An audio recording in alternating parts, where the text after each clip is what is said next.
Hi friends, welcome to Gentalk channel. இன்றைக்கி நம்ம என்ன பார்க்க போகிறோம் அப்படின்னா, சிறுபருப்பு, பச்சை பட்டாணி, சுண்டல் இந்த மூணையும் வச்சு ஒரு தோசை ரெசிபி தான் பார்க்க போகிறோம். இது வந்து சிறுபருப்பு எந்த அளவில் எடுக்கீங்களோ அதே அளவு எடுத்துக்கோங்க. நான் எல்லாமே 200 கிராம் எடுத்திருக்கேன். 200 கிராம் சிறுபருப்பு, 200 கிராம் பச்சை பட்டாணி, அடுத்து ஒரு 200 கிராம் சுண்டல். இந்த மூணையும் என்ன செய்ய போகிறோம் அப்படின்னா, ஒரு 8 மணி நேரத்துக்கு ஊற வைக்க போகிறோம். இந்த மூணையும் நல்லா ஊற வச்சு எடுத்துக்கலாம். நம்ம தண்ணி ஊற்றி கழுவிட்டு ஊற வச்சாலும் சரி தான். அப்படி இல்லைனா தண்ணி நல்லா ஊற்றிட்டு ஊற வச்சுட்டு அதுக்கப்புறமா நீங்கள் கழுவி எடுத்துக்கலாம். உங்களுக்கு எப்படி விருப்பமோ நீங்கள் அந்த மாதிரி செஞ்சுக்கோங்க. நான் தண்ணி ஊற்றி ஊற வச்சாச்சு. இப்போ பாருங்கள், இது வந்து ஒரு 8 மணி நேரம் கழித்து நல்லா சூப்பராக இந்த மாதிரி ஆகிடும். கூடவே நீங்கள் என்ன செஞ்சுக்கலாம் அப்படின்னா, ஜீரகமும் சேர்த்து ஊற வச்சுக்கோங்க. இப்போ இது ஊறினதுக்கப்புறமா என்ன செய்ய போகிறேன் அப்படின்னா, மிக்ஸி ஜாரில் சேர்த்து மிக்ஸ் பண்ண போகிறோம். அதாவது நல்லா அரைச்சி எடுக்க போகிறோம். மிக்ஸி ஜாரில் போட்டு அரைச்சி எடுத்ததுக்கப்புறமா நம்ம என்ன செய்யலாம் அப்படின்னா, தோசை சுட்டு பார்க்கலாம். இப்போ பாருங்கள், மிக்ஸி ஜாரில் நான் நல்லா அரைச்சாச்சு. இந்த மாதிரி நல்லா அரைச்சதுக்கப்புறமா ஒரு பாத்திரத்துக்கு நான் மாற்றிக்கிட்டேன். மீதி இருக்கிறதையும் நான் இன்னொரு வாட்டி அரைச்சி எடுத்துக்கிறதே கொஞ்சம் இருக்குது. அதையும் நான் என்ன செஞ்சுக்கிறேன் அப்படின்னா, நல்லா அரைச்சி எடுக்க போகிறேன். இது வந்து ஒரு சூப்பரான ஹெல்த்தியான ஒரு பிரேக்ஃபாஸ்ட்டாக இருக்கும்.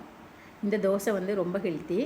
பிள்ளைங்க வந்து சிறுபருப்பு, அதுக்கப்புறமா பச்சை பட்டாணி, சுண்டல் இந்த மூணையுமே நம்ம ஒரே இதில் சேர்க்குறோம் அப்படிங்கிறதுனால ரொம்ப டேஸ்ட்டாக இருக்கும். இதில் வந்து 1 டேபிள் ஸ்பூன் மஞ்சள் பொடி, 1 டேபிள் ஸ்பூன் உப்பு சேர்த்துருக்கேன்.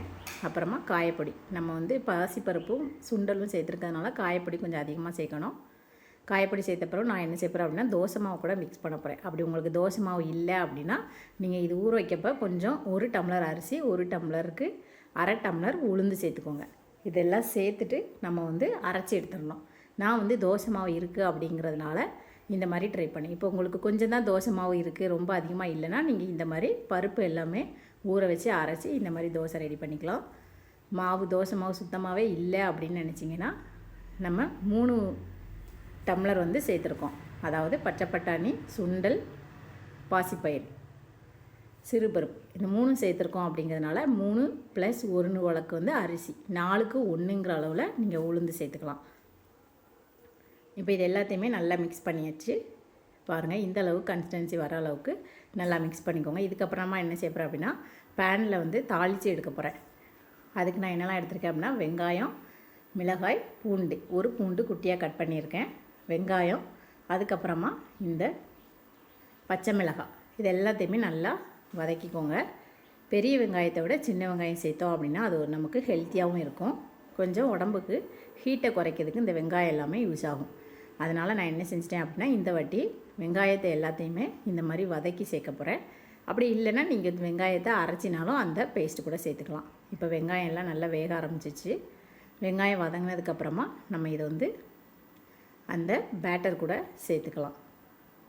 நல்லா வேகணும் வெங்காயம், அப்போ தான் நல்ல டேஸ்ட் இருக்கும். பாருங்கள், இந்த அளவுக்கு நல்லா வெங்காயம் வெந்துடுச்சு.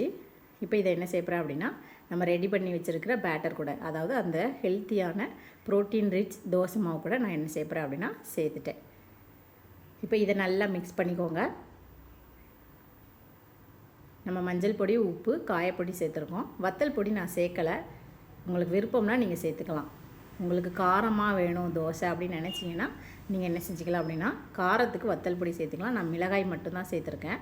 அதனால் ரொம்ப காரம் இருக்காது. ரொம்ப அதிக அளவு காரம் இருந்தாலும் நமக்கு வந்து டேஸ்ட்டு வந்து அந்த ஸ்பைசஸ் டேஸ்ட் தான் இருக்குமே தவிர ஃப்ளேவர் டேஸ்ட்டு கிடைக்காது. அதனால் நான் என்ன செய்யலை அப்படின்னா, வத்தல் பொடி சேர்க்கலை. இப்போ ஒரு பேனில் இந்த கன்சிஸ்டன்சி, அப்படி இல்லைன்னா இன்னும் கொஞ்சம் தண்ணி ஊற்றி நீங்கள் என்ன செஞ்சுக்கலாம் அப்படின்னா, தோசை ஊற்றி எடுத்துக்கலாம். ஒரு அடை தோசை ரெசிபிக்கு நமக்கு வந்து கிடச்சிரும். ரொம்ப ஹெல்த்தியாக இருக்கும். நம்ம வீட்டில் கிட்ஸுக்குன்னு இல்லை, நம்மளே இப்போ உள்ள ஜென்ரேஷன் எல்லாருமே என்ன செய்யணும் அப்படின்னா, நம்மளுக்கு ஹெல்த்தியாக சாப்பிடணும்.